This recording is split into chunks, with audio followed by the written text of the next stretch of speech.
Angibingelele ngiphinde futhi nginamukele la kuNqambothi Media TV 18 wengane zakwethu ngicela uma ukuthi uyavela ikhasi ngicela wenze kufanele ucofa subscribe like bese udlulisa ukuphawula lapha ku comment section. Ubhodla umlilo umculi owaziwa ngo Miss Level ophinde futhi ebe umama wengane kanti encane. Ubhodla umlilo nje umbhodla ngeinkulumo zika Tamara nokuyintokazi etrendayo einkundleni zokuxhumana etrenda ngokuthi ikhulumela abantu besilisa bese igxeka abantu besifazana. Kanti ke ngale nje kokukhuluma kakhulu nansi inkulumo ka Miss Level ebhodla umlilo ngoTamara laphana einkundleni uTikTok.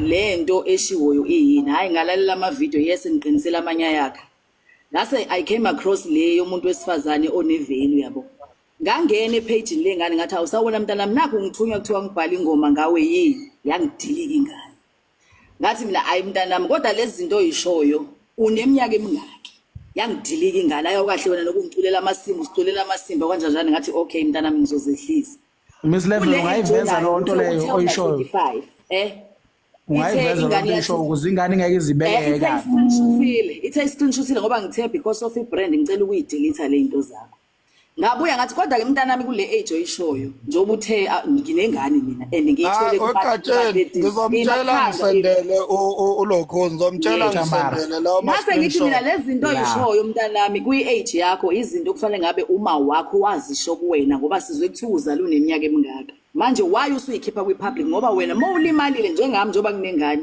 ngeke ngihambe ngiyothi hayi abantu besifazane niyibonile ingoma engiyikhiphile ingoma engikhiphile igadla kwi-situation engibhekene naso wavumbuka abanye abantu besifazane ukuthi wasiza mntakama washo into ebesiyigwinyile sabantu besifazane. That's how you fight with the situation. Awuvela uqhamuka ukuthi lezi zinto ezizele nahlulwa obaba beingane bangathekile so Miss Level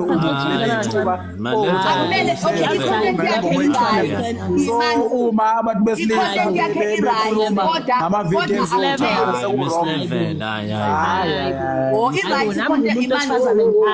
i-right content yakhe yokuthi adile nabantu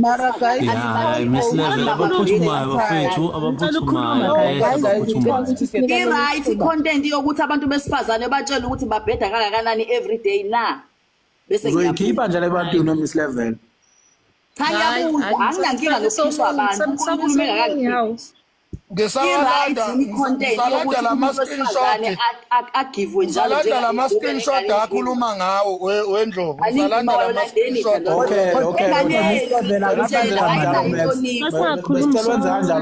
ingane yenu ayinayo inhlonipho ibelieve ukuthi yonke into eyishoyo i-right nani bantu besizanithi i-right yabo so kunamanye amagama mesingakhuluma iqiniso asinankinga kunamanye amagama ewasebenzisayo aya kubantu besifazana angahlala mina ngicela ukubuza Miss Level ikhona ivideo awayikhipha mhlawumbe wathi cha Tamara uyashaya ingakafiki le video engamazi ngibizwe sekuthiwa ingoma ngase kanti ngizokhulana ngale noma imupho la usisi noma imupho la ukhona wake wathi cha Tamara uyashaya wakhipha ivideo ingakafiki le video nilwa nayo ngivumela kuma comment mayenza ama video ngivumela ukuthi cha uqinisile Tamara uqinisile masanuka mama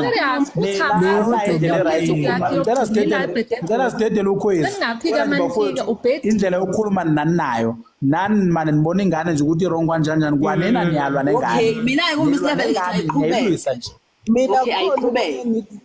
mina ayiqhubeki ithuka abantu ayiqhubeki iphendula abantu ngalendlela akathuki umuntu ukhuluma iqiniso mina ngiyasho ukuthi itheni mina ke ngingedwa nakwabanye futhi besingasho yasidilika ingane sikumatetizi sile kude iyakhwelana le yangani ikutshela indaba zakho manje for what if uwakha yini usitshela indaba zethu besibuza ukuthi ngane lokho kushoyo ukususa waswazi kangaka yindaba Miss Level wanawe njalo Miss Level wanawe awukhulumanga kahle wanawe nje wanami nginjani wanawe awukhulumanga kahle nanale ngoma athi usitshela ngayo awukhulumanga na kahle kodwa namhlanje wena usubona abantu abarong yami ingoma ishaya umuntu iqonda straight kumnikazi wayo abantu bayibize bona in the song straight kumnikazi wayo lengane yenzani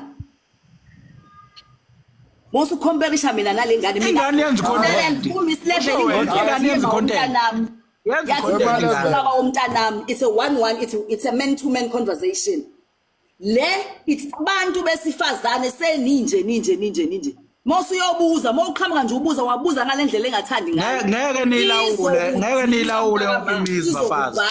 Akuyona yonke imizi niyoyilawula. Baba Ndlovu. Nansi into engicela ukuyidlulisa. Siyavuma, siyazi ukuthi umuntu ozele ivalue yakhe ayisafani neyetshitshi iyehla siyavuma.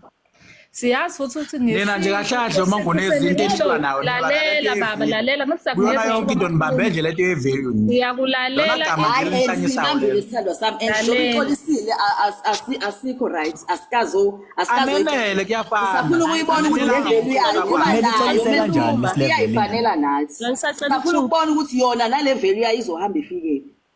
Khwezi besicela ukukhuluma. Sanibonani abengakabulisi. Mina ngasho nje ngiphawule kule ndaba ka Sister Tamara anginayo inkinga mina. Ngoba mina ngicela ukuyikhulumela mina ngizele ne. Yes, I did my mistake ngazala ngisesikolweni. I was doing grade 12. Ne. Ngayisola ngayikhuza ngathi yes mina angiblame umuntu ukuthi ngingathola ingane ngisesemncane. Ngiblame mina myself. And njengoba sengiso ngizovuka ngiyidintitha njengomuntu wesifazane mina. Ngavuka ngayidintitha. Ingane yami ikhulile manje.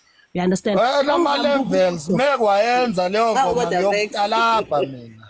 Engizama ukukusho, engizama ukuphawula engizama ukuphawula kule nto kaSister Tamara. Hayibo. Engizama ukusho kule nto kaSister Tamara ukuthi asho ukuthi umuntu osifazana akasana value. Yebo uqinisile kodwa wena yourself you should tell yourself ukuthi lento leyo ayingivalue ukuthi ayidefine ukuthi mina nginengane. Kusho ukuthi wena yourself ushuthi wena kumele uqale uzithathe serious. So mina into engimangazayo ukuthi why kumele silwe ekubeni ingane ikhuluma iqiniso. Ukhuluma iqiniso phela. Lokho singafike sikenze kodwa lokho iqiniso. Naso isizathu esibisayo sesikhwezi. UTamara umuntu wesifazane uyezwa. Uqinisile mawuthi wena wawa usesikoleni angithi wazama ukuvuka wayithintitha besikhona isidingo sokuthi eze azohlikihla amanxeba kumuntu ozama ukuyithintisa azohlikihla amanxeba amtshela ukuthi wena unaveli awunayo i-right besikhona ngifuna ukuza kuyo makhosikazi Shuti phela yini ade amanxeba akhe ngafoni wena. Yebo, that's the thing guys ukuthi ne yazi into iqale kuphi na yesterday I was listening ubrother Sicelo lo